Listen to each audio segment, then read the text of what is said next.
Hey, beautiful soul. Welcome to the very first episode of Answers to Your Questions by Soul Bombers. I am Bobby Ball, and today we have an exciting new member joining our conversation. Please welcome Jenny.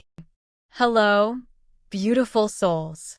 I am so happy to be here and join the Soul Bombers community. We're thrilled to have you, Jenny. Today, we're diving into a topic that affects so many of us. Why we struggle to achieve our goals. Jenny, what do you think holds us back the most? That's a great question, Bobby. One of the biggest things that holds us back is fear. Fear can be such a powerful force, and it often stops us from taking action on the things we want to achieve. Absolutely. Fear is a big one. I remember you talking about how we have both primal fears and intellectual fears. Could you elaborate on that? Sure.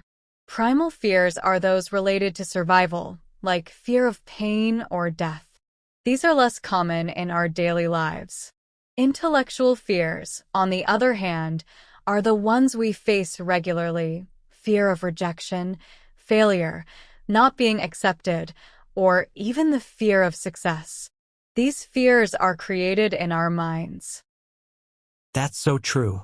I once heard a great analogy. It's like we wake up and create the boogeyman.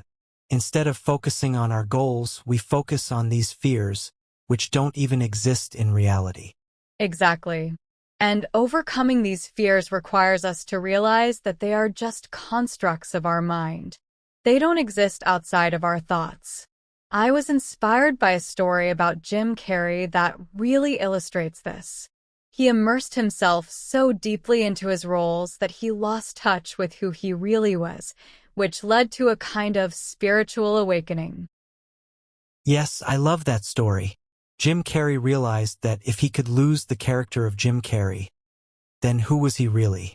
It shows how our identity can be flexible and how important it is to challenge our own beliefs about who we are. It's about redefining ourselves and not letting our fears or perceived identities hold us back.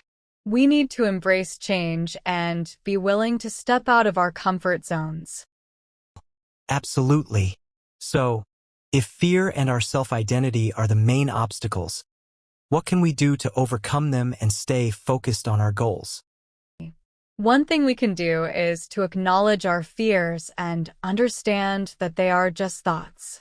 By doing this, we can shift our focus back to our goals and take actionable steps toward achieving them. It's also important to continuously challenge our self-identity and beliefs. Well said, Jenny. It's all about shifting our mindset and being proactive. Thank you for sharing your insights. I'm sure our listeners will find this discussion incredibly helpful. Thank you, Bobby. It's great to be here and to be part of such an inspiring community. Remember, beautiful souls, you have the strength within you to overcome any challenge. Thank you for joining us today. Don't forget to like, subscribe, and hit the notification bell to stay updated with our latest content. And if you want a free self-audit book, please send us your email. Normally, it's not free, but since you are part of the Soul Bombers community, it's free for you. Stay tuned and keep shining, beautiful souls.